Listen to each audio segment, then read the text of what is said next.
Fala galera, sejam bem-vindos ao canal, e para mais uma história de terror.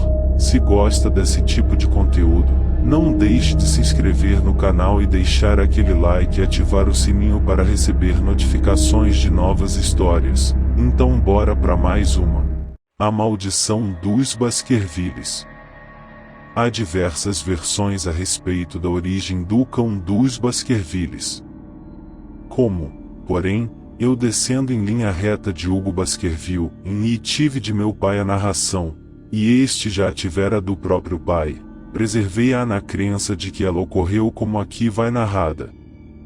Desejo que vós, meus filhos, creiais que a mesma justiça, a que pune o pecado, também pode perdoar bondosamente, e não há crime nenhum tão pesado que, pela oração e pelo arrependimento, não consiga perdão. Esta história há de ensiná-los a não recear os frutos do passado, procurando, antes, serem circunspectos no futuro e a não se deixarem vencer pelas torvas paixões que tanto fez sofrer a vossa família. Saibam que, no tempo da grande rebelião, cuja história pelo esclarecido Lord Clarendon lhes recomendo ardentemente, este castelo feudal em Baskervilles pertencia a Hugo do mesmo nome, e não é preciso dizer outra vez que era um homem ateu, irreverente e licencioso. Os vizinhos ter-lhe-iam perdoado isto, pois nunca ali floresceram santos, mas havia nele um tal impudor e crueldade que ficaram proverbiais em todo o oeste. Aconteceu que este Hugo veio a amar, se tão sombria paixão pode ser chamada por tão formoso nome, a filha de um lavrador que tinha propriedades perto dos domínios dos Baskervilles. Mas a jovem, que era discreta e bem reputada, evitava-o sempre, porque tinha medo da sua fama. Sucedeu, então, que, no dia de São Miguel, esse Hugo, e mais 5 ou 6 dos seus companheiros maus e indolentes, roubaram a jovem e levaram-na, tendo sabido que o pai e os irmãos não estavam em casa. Depois que a trouxeram para a casa dele, puseram-na num quarto de andar de cima, enquanto Hugo e os amigos se entregavam a uma longa orgia, como faziam todas as noites.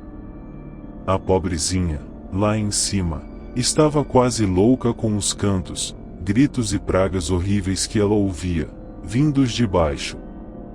Dizem que, quando embriagado, Hugo usava uma linguagem que infamava quem a usasse. Por fim, na angústia do medo, ela fez o que só usaria um homem valente e atrevido, desceu, agarrando-se às eras que cobriam a parede de fora, e correu através da charneca que separava o palácio da herdade de seu pai. Tinha de correr 3 léguas para lá chegar. Pouco tempo depois, Hugo deixou os companheiros para levar comida à jovem cativa, e outras coisas mais, provavelmente, mas achou a gaiola vazia, e fugira-lhe o passarinho. Ele ficou como se tivesse o demônio no corpo e, precipitando-se pelas escadas até a sala de jantar, saltou sobre a mesa, atirando garrafas e comidas pelo ar, e declarou alto, diante de toda a companhia, que, naquela mesma noite, entregaria o corpo e a alma ao diabo se não pudesse vingar-se. Todos os companheiros de orgia estavam apavorados com a fúria do homem, nisto, um deles, por ser o mais perverso ou o mais embriagado, lembrou que soltassem em busca dela os cães. Hugo saiu correndo, dando ordem aos criados que lhe selassem a égua e soltassem a matilha. E, dando aos cães a farejar um lenço da moça, fê-los partir e, uivando, lá foram eles através da charneca. Durante os momentos, os estroinas ficaram de boca aberta, sem compreender o que tinha sido feito tão à pressa. Mas logo o seu espírito, presa da embriaguez, acordou ao lembrar o que se estaria passando na charneca.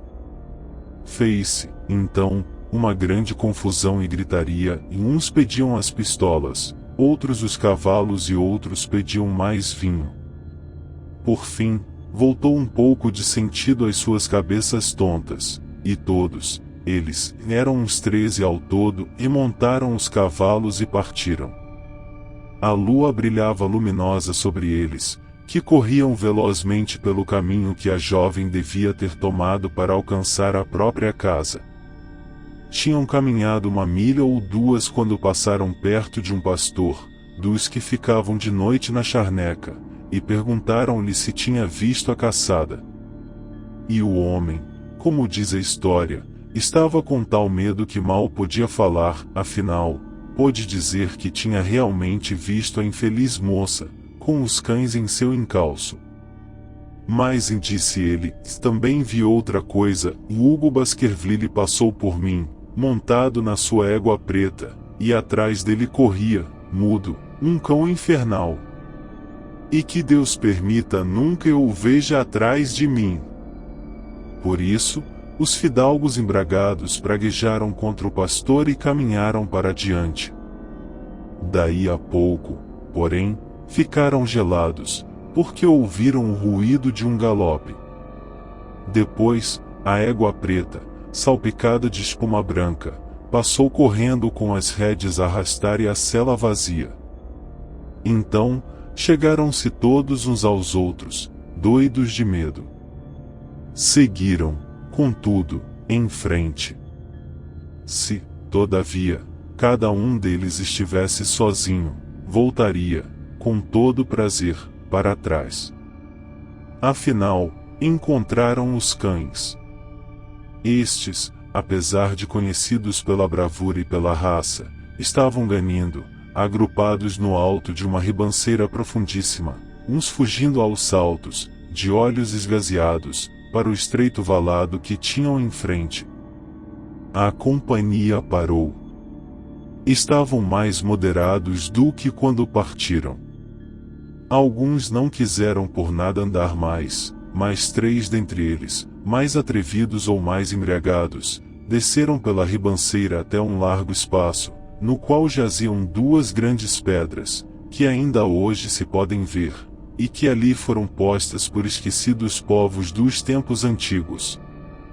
A lua brilhava sobre aquela clareira onde, exatamente ao centro, jazia a infeliz moça, no lugar onde tinha caído morta de medo e de cansaço. Mas não foi por causa da jovem, nem do corpo de Hugo Baskerville, caído perto do dela, que se eriçaram os cabelos destes 3 ousados senhores. Eriçaram-se pelo que estava ao lado de Hugo, puxando-lhe pela garganta um animal preto, enorme, horrível, tinha a forma de um cão, mas era de um tamanho nunca visto por olhos mortais. Mas, quando viram separar a cabeça de Hugo do corpo, e voltar para eles os seus olhos em brasa, e as queixadas escorrendo sangue, os 3 estremeceram de medo e correram para salvar a rica pele, ainda aos gritos, por ali afora. Dizem que um deles morreu na mesma noite da impressão que teve, e os outros 2 ficaram inutilizados para sempre. É esta história, meus filhos, do aparecimento do cão que persegue a nossa família, tão amargamente, desde então. Se o deixo aqui escrito, é porque o que sabemos com toda a certeza causa-nos menos temor do que quando apenas suspeitamos ou supomos. Não é possível negar que muitos de nossa família têm tido morte desgraçada, súbita, sangrenta ou misteriosa. Entreguemo-nos à divina providência, que não punirá para sempre o inocente, não irá além da 3ª ou 4ª geração de que fala a Sagrada Escritura. A essa providência recomendo-vos, meus filhos, e vos aconselho, como precaução, evitar a passagem através da charneca a essas horas mortas, quando estão no auge as forças diabólicas. Fim. Se gostou, deixa o like e não esqueça de se inscrever no canal.